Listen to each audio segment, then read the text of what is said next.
Hello बच्चों, बेटा कक्षा 5वीं में आज हम पढ़ेंगे सप्ताह 13 के अंतर्गत डाकिये की कहानी कंवर सिंह की जुबानी। ये बेटा आपकी पाठ्य पुस्तक में पाठ नंबर 7 है, जहाँ से आप इसको पढ़ सकते हो। ठीक है, मेरा स्वास्थ्य थोड़ा सा ठीक नहीं है, इसलिए मैं आज आपको पाठ नहीं पढ़ाऊंगी, पाठ के विषय में भी नहीं बता रही, सीधा वर्कशीट को हल करवा रही हूँ बेटा। ठीक है, रिक्त स्थानों की पूर्ति कीजिए। ऑप्शन है 2004 कीबर, नेरवा 1998 बड़ी। कंवर सिंह कौन से गांव का रहने वाला था? नेरवा गांव का रहने वाला था। हमारे देश में डाक सेवा आज भी दुनिया की सबसे बड़ी डाक सेवा है।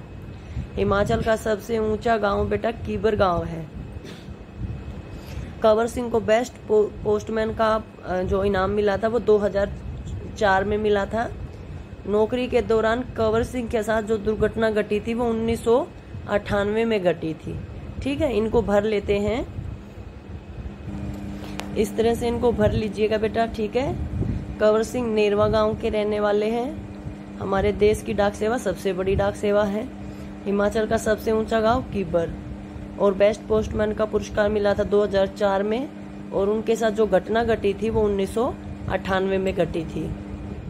अगला है बेटा, निम्नलिखित वाक्यों को कोष्टक में दिए गए उचित वाक्य द्वारा पूरा करना है। पहले ये सुन लो। जिसमें पैरों की उंगलियां झड़ सकती हैं, किन्नौर और लाहौल स्पीति। लेकिन गांव में आज भी संदेश पहुंचाने का बड़ा जरिया डाक ही है। बस एक इम्तिहान पास करना पड़ता है जब उसकी पेंशन आती है। तो चलिए ये वाक्य कैसे पूरा करेंगे। हिमाचल के सबसे ठंडे प्रदेश है किन्नौर और लाहौल स्पीति। गैंग्रीन एक प्रकार की बीमारी है जिसमें पैरों की उंगलियां झड़ जाती हैं। बूढ़े दादा और बूढ़ी नानी खुश हो जाते हैं जब उनकी पेंशन आती है। शहर में संदेश पहुंचाने के अनेक साधन है, लेकिन गांव में आज भी संदेश पहुंचाने का सबसे बड़ा जरिया डाक ही है। पैकर के बाद डाकिया बन सकते हैं, बस एक इम्तिहान पास करना होता है। ठीक है, तो ये यहाँ पे जहाँ पे खालिस्तान दे रखा है यहाँ पर भर लेंगे। चलिए भर लेते हैं।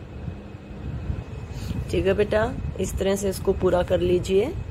हिमाचल के ठंडे प्रदेश किन्नौर और लाहौल स्पीति। गैंग्रीन एक प्रकार की बीमारी है जिसमें पैरों की उंगलियां झड़ सकती हैं। बूढ़े दादा और बूढ़ी नानी खुश हो जाते हैं जब उनकी पेंशन आती है।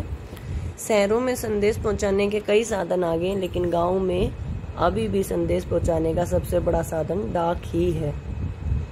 पैकर के बाद डाकिया बन सकते हैं, बस एक इम्तिहान पास करना पड़ता है। ये हमने कोष्टक से देकर वाक्यों को पूरा किया है। अगला है, पाठ में कुछ संज्ञा शब्दों की विशेषता बताई गई है। ठीक है, उन्हें चयन करके अपनी कॉपी में लिखिए। जैसे धूप कैसी होती है? गुनगुनी धूप। ठीक है, तो जो पाठ में बताए गए हम वही लिखेंगे। देखिए बेटा, जो संज्ञा शब्द है ये आपकी पाठ्य पुस्तक में दे रखे हैं, मैंने वहीं से ढूंढ कर लिखे हैं। संख्या यानी नाम वाले शब्द। ठीक है, गुनगुनी धूप इन्होंने दे रखी थी। लड़की, जो कंवर सिंह थे उनके जो बच्चे थे उसमें एक लड़की, दूसरा लड़का, फिर तीसरी लड़की। तो यहाँ पे एक भी लिख सकते हैं और तीसरी भी लिख सकते हैं। मैंने लिखा तीसरी लड़की। जिले, इसमें 2 जिले आए हैं, किन्नौर जिला और लाहौल स्पीति, तो मैंने किन्नौर जिला लिख दिया। वो कितने किलोमीटर की दूरी तय करते थे? 5 किलोमीटर की दूरी तय करते थे, वो लिख दिया। उनके बच्चे 10वीं कक्षा 12वीं कक्षा में पढ़ते थे, तो आप 10वीं लिख सकते हैं, 10वीं कक्षा या 12वीं कक्षा, जो दोनों ठीक माना जाएगा, गलत नहीं माना जाएगा।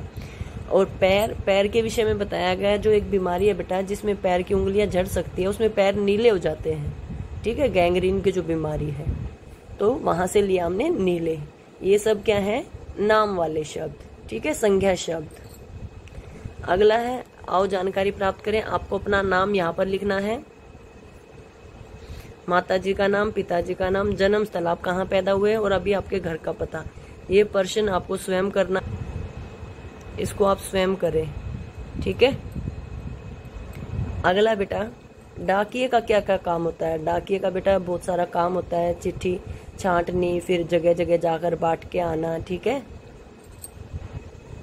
ठीक है बेटा, डाकिये को क्या क्या काम करना पड़ता है? डाकिये को चिट्ठियाँ, रजिस्ट्री, पत्र, पार्सल, बिल, बूढ़े लोगों को पेंशन आदि बांटने के लिए गांव गांव जाना पड़ता है। ठीक है, पहले वो इनको सबको छांटते हैं कि कौन सा रजिस्ट्री है, कौन सा पार्सल है, फिर इन सबको वो बांटने उनके पते पर जाते हैं। ठीक है, सभी बच्चों को बेटा प्रतिदिन सुलेख लिखना है, ठीक है। आप जो भी पाठ पढ़ते हो, जो भी काम करते हो, उसमें से सुलेख लिखना है, या फिर आपको जो काम दिया जाता है ना, आप वही कर लीजिए, वो सुलेख हो जाएगा। और जो उसमें कठिन शब्द आए जो आपको लिखने नहीं आते, उनको लिख लीजिएगा, ठीक है बेटा। नए नए शब्दों को पढ़ना है, कठिन शब्दों को पढ़ना है, पाठ को पढ़ना है। सभी के पास पुस्तकें उपलब्ध है, पुस्तक को पढ़ना है। संस्कार शाला में आज की हमारा सुविचार है, आप यह नहीं कह सकते कि आपके पास समय नहीं है, क्योंकि आपको भी दिन में उतना ही समय मिलता है जितना समय महान व सफल व्यक्तियों को मिलता है। कई लोग कहते हैं ना, मैं काम कैसे करूं, मेरे पास टाइम ही नहीं है, टाइम ही नहीं है, टाइम नहीं है। जो ऐसा बोलते हैं बेटा, वो सिर्फ बहाने लेते हैं काम ना करने के, क्योंकि सभी जो बड़े बड़े आदमी हैं उनके पास भी वही समय होता है, लेकिन वो अपने टाइम को, समय को व्यवस्थित कर लेते हैं, बांट लेते हैं कि मैं इस टाइम पे ये काम करूँगा, तो उनका सारा काम समय पे पूरा हो जाता है, ठीक है। क्या खेलना है? टिपी टिपी टॉप। एक बच्चा अपने आसपास का कोई रंग का नाम बोलेगा, दूसरा उस रंग की वस्तु को छूने के लिए भागेगा। सारे घर के या बच्चे मिलकर खेलेंगे टिपी टिपी टप टॉप। इसमें कोई बच्चा ना, जैसे वो खेलते ना, एक गेम होता था, हमारी जो लोकल लैंग्वेज उसमें बोलते हैं कि तुझे मुझे कहीं ये रंग दिखाई दे रहा है, उस तरह से। तो जो एक दोस्त ने रंग बोल दिया, उसको दूसरा ढूंढेगा, कोई भी वस्तु उस रंग की हो उसको ढूंढना है। नहीं ढूंढा तो उसकी टर्न आ जाएगी, उसकी बारी आ जाएगी। अगला है, क्या खाना पीना है बेटा? मटर, पोहा, लस्सी, अनार, जो मिल जाए वही खा लेना, ठीक है। 10 स्वतंत्रता सेनानियों की फोटो संग्रह करना, ये आपकी गतिविधि है। आपकी दैनिक दिनचर्या वही है, माता पिता का अभिवादन करके दिन की शुरुआत करें, दांतों को दिन में 2 बार ब्रश करें, प्रतिदिन स्नान करें, खूब पानी पिएं, संतुलित आहार लें, अपने चेहरे को छूने से बचें, हाथों को बार बार धोएं, अपना गृह कार्य समय पे पूरा करो, ठीक है बेटा। आज की जो वर्कशीट आई है उसको कंप्लीट कर लीजिए। अगला है, भारत की स्वतंत्रता के 75वें अवसर पर की जाने वाली गतिविधि। सभी कक्षा अध्यापक अपनी कक्षा के बच्चों को स्वतंत्रता से संबंधित क्विज कराएं। इसको मैं लिखूंगी नहीं, मौखिक रूप से बोलूंगी, और इसके आपको आंसर्स देने हैं। आंसर्स मैं बताऊं भी, लेकिन आपको ये क्विज है, इसलिए ये आंसर्स मैं बाद में बताऊंगी, आज नहीं बताऊंगी, ठीक है। अगर बोलते हो तो मैं लिख के दिखा दूंगी, ऐसा कुछ नहीं है, लेकिन आंसर्स आज नहीं बताऊंगी, ठीक है। आज आपके लिए क्विज में 3 क्वेश्चन है। पहला, हमारा राष्ट्रीय फल कौन सा है? ऑप्शन दे देती हूँ, अनार, सेब, आम, ठीक है। मैं लिख भी दूंगी, चलो मैं लिख ही देती हूँ पहले, नहीं आप कंफ्यूज हो जाओगे। देखिए बेटा, आपके लिए 3 प्रश्न है क्विज के लिए, आंसर इस वीडियो में नहीं बताऊंगी, ठीक है। आप कमेंट करना और आंसर देना, आपके आंसर सही होंगे तो मैं बता दूंगी। हमारा राष्ट्रीय फल कौन सा है? आम, सेब या केला? हमारे राष्ट्रीय तिरंगे झंडे में कितने रंग हैं? 2, 3 या 5? और हमारा राष्ट्रीय पक्षी कौन सा है? कबूतर, मोर या कोयल?